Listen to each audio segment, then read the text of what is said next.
Salam sejahtera, terima kasih karena bersama dengan saya di Nazilin Unity Channel. Mulakan dengan padan muka. Itu yang ditulis oleh beberapa netizen dan pengulas politik.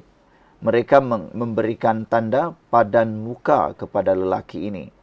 Manakan tidak diberikan padan muka apabila lelaki ini dengan begitu yakin dan ego gairah atau beraninya, dengan mudahnya, sembarangannya dia memaki Perdana Menteri, memaki yang di-Pertuan Agong, dan memaki Ketua Polis Negara baharu. Rupa-rupanya, ini identiti lelaki tersebut. Dan seperti yang sudah dijangka, seperti yang sudah diramal, lelaki ini menerima habuan serta-merta. Atau dengan kata lain, dapatlah balasan. Wah, itulah hukum karma. Buat jahat dapat balasan yang juga buruk, macam itulah. Jadi apabila lelaki ini maki hamun Perdana Menteri Agong dan Ketua Polis Negara baharu, beliau dapat habuan hadiah 4 hari. 4 hari apa? Reman. Nah, itu sebabnya ramai rakyat Malaysia menganggap itu satu hukuman ataupun satu perkara yang terbaik. Jangan biarkan orang-orang yang merosakkan keamanan, keharmonian negara ini dibiarkan, kata mereka.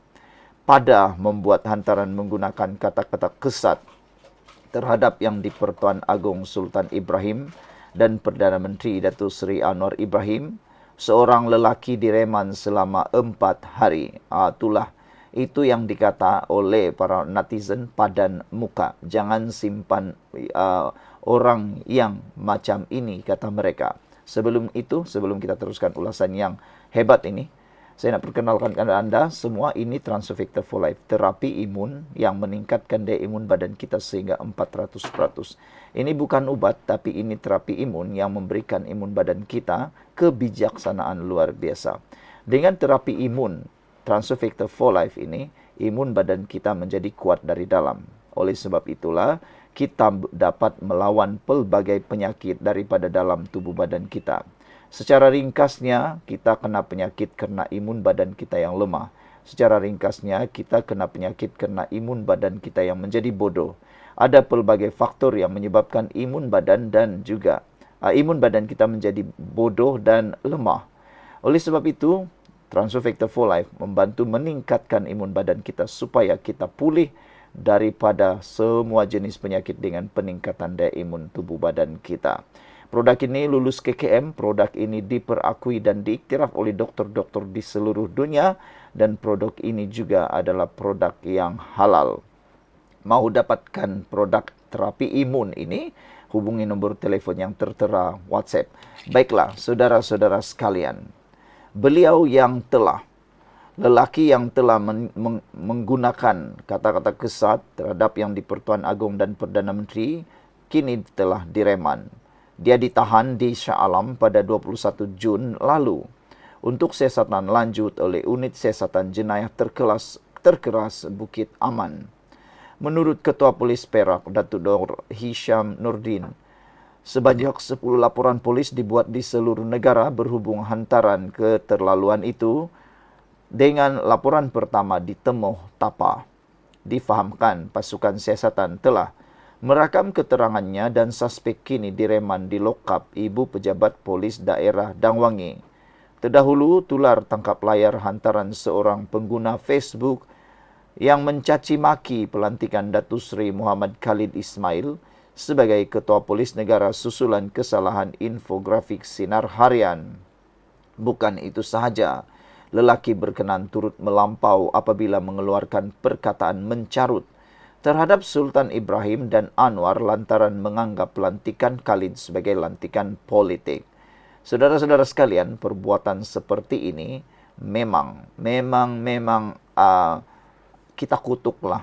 Perbuatan begini memang tidak patut keluar daripada seorang penduduk Malaysia, dan identiti lelaki ini agak mengejutkan semua orang. Nanti kita kaji sama-sama orang ini dan saya sampaikan kepada Anda semua identiti yang berani ini. Apa pula pendapat Anda semua? Cukupkah 4 hari habuan diberikan, reman 4 hari? Ataukah perlu ditambah lagi sekurang-kurangnya 1, 2, 3 tahun? Reman mana lebih, tak boleh lebih 4 hari. Tapi apa pendapat Anda? Sekian untuk kali ini, jangan lupa tinggalkan komen Anda. Salam sejahtera, terima kasih karena bersama dengan saya di Nazilin Unity Channel. Himpunan Turun Anwar, akhirnya tinggal hanya cerita-cerita kosong. Himpunan Turun Anwar yang kononnya mahu dirancang pada bulan hadapan, kini diramal oleh para penganalisis politik, para pemerhati politik, hanya tinggal batuk di atas tangga. Yang dijangkakan hadir, paling ramai pun mungkin 100-200 orang sahaja. Ini karena mereka menukar-nukar agenda, menukar-nukar tajuk atau menukar-nukar isu yang dibawakan oleh himpunan itu. Sebenarnya, sebelum ini himpunan itu diberi nama Himpunan Menentang URA, yaitu Akta Pembangunan Bandar. Tetapi, apabila mereka merasakan tiada sambutan terhadap himpunan itu, mereka tak mampu menunggang himpunan itu kerana apa yang berlaku sebelum itu melibatkan Perikatan Nasional Kantoi juga. Oleh sebab itu, mereka mengambil kesempatan terhadap mereka menunggang isu-isu fraude. Akhirnya mereka pula guna Turun Anwar. Tetapi yang malangnya, isu-isu fraude hampir-hampir memakan diri pembangkang. Apabila tular sekali lagi, kenyataan isu fraude menyokong Israel. Apa yang berlaku, Yusuf Rauda dalam satu kenyataan beliau, tulisan beliau, jelas menunjukkan beliau menyokong Israel. Akhirnya, apa yang berlaku? Diam sajalah terus, macam begitu. Mereka pun takut, kerana itu yang berlaku. Exco Pemuda Amanah Fadli Umar Aminul Huda menyifatkan Himpunan Turun Anwar yang bakal berlangsung pada bulan hadapan sebagai tidak lebih daripada gimik politik sahaja. Kami melihat Himpunan Turun Anwar bukan sebagai suara rakyat, tetapi gimik politik daripada kekecewaan segelintir pemimpin pembangkang. Ketika rakyat sedang menikmati hasil pemulihan negara, katanya, mereka memilih jalan pesimis yang tidak selari dengan realiti. Sebelum kita teruskan ulasan ini, saya nak perkenalkan kepada Anda. Ini Transfecta for Life. Ini bukan ubat, ini terapi imun yang meningkatkan daya imun badan kita sehingga 400%. Dengan peningkatan daya imun badan kita, kita kuat dari dalam dan kuat dari luar. Dengan peningkatan daya imun badan kita melawan penyakit dari luar, dari dalam, dan kita boleh sembuh daripada semua jenis penyakit. Tetapi dengan lemahnya imun badan kita, kita sukar untuk sembuh, kita mudah kena penyakit dan kita ada penyakit. Oleh sebab itulah, Transfecta for Life, terapi imun ini menjadi pilihan terbaik untuk meningkatkan daya imun badan kita. Kerana ia ialah molekul yang memberikan peningkatan imun badan sehingga 400%. Saudara, produk ini adalah produk yang diperakui oleh seluruh doktor di seluruh dunia. Diiktiraf oleh doktor-doktor di seluruh dunia dan produk ini adalah halal dan lulus KKM. Siapa yang mahu mendapatkannya, hubungi nombor yang tertera dan ingat, jangan tunggu lama-lama. Baiklah, saudara-saudara sekalian. Apa yang dinyatakan oleh Exco Pemuda Amanah ini, beliau kata, Himpunan Turun Anwar bukan sebagai suara rakyat, tetapi hanya sekadar gimik politik daripada kekecewaan segelintir pemimpin pembangkang. Ketika rakyat sedang menikmati hasil pemulihan negara, mereka memilih jalan pesimis yang tidak selari dengan realiti. Kami melihat himpunan ini bukan desakan rakyat, tetapi helah rakyat untuk menutup kegagalan sendiri. Ketika rakyat perlu kestabilan dan solusi, mereka diajak turun ke jalan dengan retorik kosong.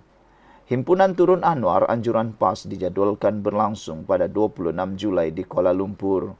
Mengukuhkan lagi kenyataannya, Fadli membandingkan prestasi kerajaan di bawah pimpinan Datuk Seri Anwar Ibrahim dengan pimpinan kerajaan di bawah Perikatan Nasional PN.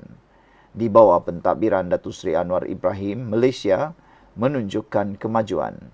KDNK suku pertama 2025 berkembang 4.4%, inflasi kekal rendah sekitar 1,4% dan kadar pengangguran menurun ke paras 2,9%, terendah sejak pandemik.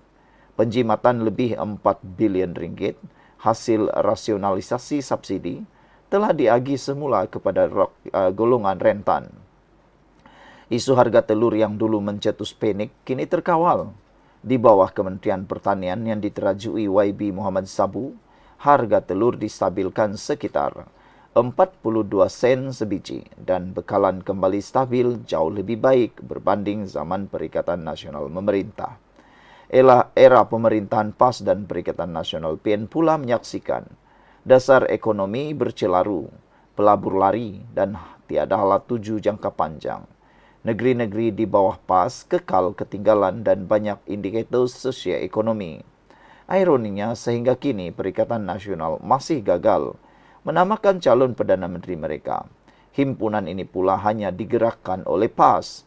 Adakah ini petanda bahawa PAS mula meninggalkan bersatu? Adakah Dr. Syem kini calon Perdana Menteri secara senyap?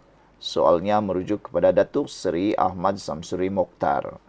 PAS turut dicabar berdebat secara terbuka berdasarkan fakta. Sekiranya ia yakin kerajaan Madani gagal.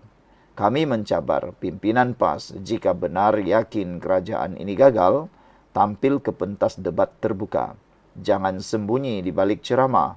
Mari bicara dasar, data dan hala tuju secara terbuka di hadapan rakyat. Sekian dulu untuk kali ini. Jangan lupa tinggalkan komen anda, tekan butang subscribe. Bye-bye.